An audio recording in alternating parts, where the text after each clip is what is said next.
రాజ్యాంగ పదవిలో ఉన్న స్పీకర్ చింతకాయల అయ్యన్న పాత్రుడు ఏదైతే హైకోర్టు వారు ఇచ్చారో ఉత్తర్వులు ఎట్టి పరిస్థితులు కూడా అక్కడ చెరువులో ఏదైతే పెద్ద చెరువులో ఎటువంటి నిర్మాణాలు చేపట్టకూడదు, ఎటువంటి కట్టడాలు కట్టకూడదు. ఒకవేళ కట్టేటట్లయితే అది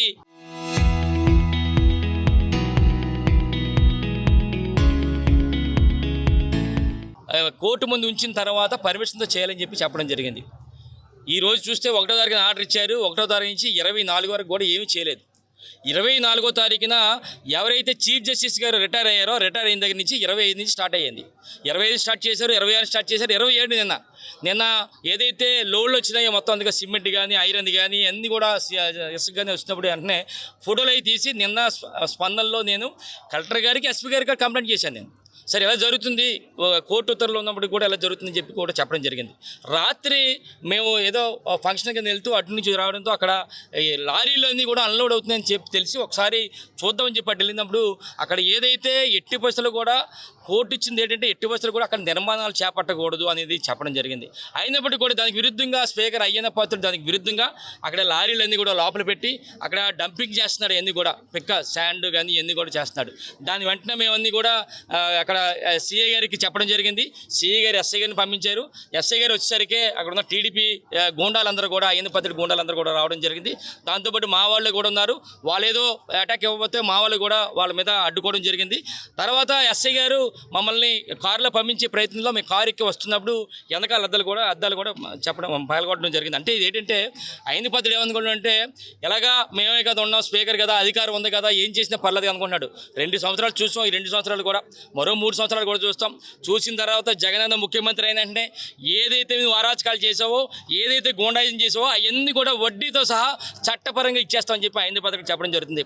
కేవలం అయ్యన్న పాత్రుడు కేవలం వాళ్ళ కొడుకు ప్రమోషన్ గురించి ఇదంతా కార్యక్రమం ఏంటంటే వాళ్ళ తమ్ముడు ఈ నెలగా రిటైర్డ్ అయిపోయాడు కనుక వాళ్ళ పెద్ద కొడుకుని ప్రమోట్ చేయాలంటే ఒక సృష్టి క్షేత్రం అని చెప్పి ఒక టైటిల్ పెట్టాడు.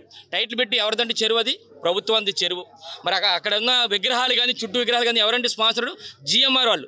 జిఎంఆర్ వారి దగ్గరికి వెళ్ళి తండ్రి కొడుకులు వెళ్ళి అక్కడ ఆయన దగ్గర స్పాన్సర్, అంటే స్పాన్సర్ ఏమో జిఎంఆర్, చెరువు ఏమో ప్రభుత్వాన్ని, వీళ్ళేమో షో చేస్తారు తండ్రి కొడుకులు ఇద్దరు.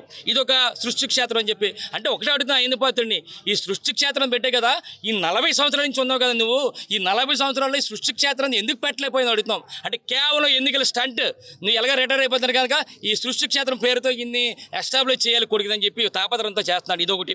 రెండోది, ఓ పక్క రాజ్యసభ అంటాడు, రాజ్యసభ ఇవ్వాలి మా అబ్బాయికి అని చెప్పింది మొన్న అంటాడు. అహంకారంతో మాట్లాడతాడు అయ్యన్న పాత్రుడు. 100 కోట్ల రూపాయలు సంపాదిస్తాడు ఈరోజు ఎక్కడ లాటరైట్లో.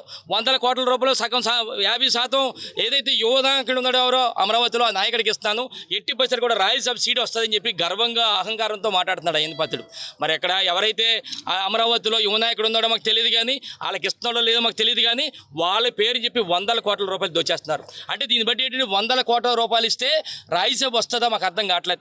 నిజంగా కానీ ఈ రాజ్యసభ కానీ వచ్చేటట్లయితే, ఇచ్చినట్లయితే మాత్రం నిజంగా అయ్యన్న పాత్రుడు ఏదైతే అహంకారం మాట్లాడుతున్నాడో 100 కోట్లు ఇస్తామని నిజం అని చెప్పి అందరం కూడా భావిస్తాం. ఇది కేవలం కొడుకు ప్రమోషన్ గురించి సృష్టి క్షేత్రం చెప్పి టైటిల్ పెట్టి ఈ విధంగా ప్రజలు మెబ్బి పెడుతున్నాడు.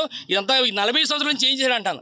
40 సంవత్సరాల నుంచి కూడా ఎన్నో పదవులు చేసి కదా, ఏం చేసావు సృష్టి క్షేత్రం ఇప్పుడే గుర్తొచ్చిందని నీకు? అంటే కొడుకు ప్రమోషన్ గురించి చేసి ఇదంతా ప్రజలు మభ్య పెడుతున్నాడు. ఒకటే చెప్తున్నా చివరిగా అయ్యన్న పాత్రుడు, నువ్వెంతనే చేసుకో. ఈ 2 సంవత్సరాలు చూసాం మేము, ఇంకో 3 సంవత్సరాలు చూస్తాం. ఎన్ని రౌడీ ఏదైనా గూండా ఏదైనా చేయి, మీ వెనకాల ఎంతమంది ఉన్నారో మాకు తెలుసు. రౌడీలు ఉన్నారు, గూండాలు ఉన్నారు, అలా రౌడీ షీటర్లు ఉన్నారు. వీళ్ళందరికీ కూడా 3 సంవత్సరాలు అయిన తర్వాత జగనన్న ముఖ్యమంత్రి అయిన మరుక్షణం కూడా నీకు వెంటనే చట్టపరంగా వడ్డీతో సహా చెల్లిస్తామని చెప్పి మీ ద్వారా తెలియపరచడం జరుగుతుంది. కోర్టు పరిధిలో ఉన్నప్పుడు మేము ఏదైతే కోర్టుకి కూడా ఆధారాలు కావాలి ఉన్నప్పుడు మేము ఏం చేసామంటే రోడ్డు మీద పెట్టి వీడియోస్ తీస్తూ సీఏ గారికి కంప్లైంట్ చేసాం. ఫస్ట్ ఫోన్లో సీఏ గారికి కంప్లైంట్ చేసి ఇక్కడ జరుగుతుంది, ఇక్కడ లోడ్లు వెళ్ళినాయి, ఎట్టి బస్సులు కూడా వెళ్ళకూడదు, మీరు వెంటనే ఎవరైనా పంపించండి అంటే వెంటనే పంపించారు. ఈ లోపు మేము షూట్ చేసుకున్నాం అన్నీ కూడా. ఈ లోపేమో వాళ్ళందరూ కూడా రావడం జరిగింది. అంతే తప్ప మేము ముందుకు ఇంటిమేట్ చేసాం సీఏ గారికి. సెక్యూరిటీ గట్టి అది ఏమన్నా అయ్యన్న పాత్రుడు, అది ఏమన్నా చెరువు సొంతంగా అయ్యన్న పాత్రుడు అయితే, ప్రైవేట్ది అయితే ఆయన సెక్యూరిటీ పెట్టుకుంటాడు. సెక్యూరిటీకి సంబంధం అక్కడ అంటాను. ఇది ప్రభుత్వం చెరువు, ప్రభుత్వానికి ఎవరు సెక్యూరిటీ నాకు అర్థం కావట్లేదు. ఇది అయ్యన్న పాత్రుడు సొంత చెరువు అయితే సెక్యూరిటీ ఉంటాడు, సెక్యూరిటీ చేసి పెట్టించాడు సంతకం. ఏంటిది ఆడికి ఏంటి సంబంధం నాకు అర్థం కాదు. ఇది సొంత చెరువు అయ్యన్న పాత్రుడు సెక్యూరిటీ పెట్టుకోవడానికి. ఇది కేవలం ఏదో ఒక మా మీద బురదలని చెప్తున్నాడు. ఎన్నైనా చేసుకో, ఈ 3 సంవత్సరాలు రాబోయే రోజులు మాత్రం జగన్ వచ్చింది మాత్రం బుద్ధి చెప్తాం మీకు అయ్యన్న పాత్రుడు గ్యారెంటీగా.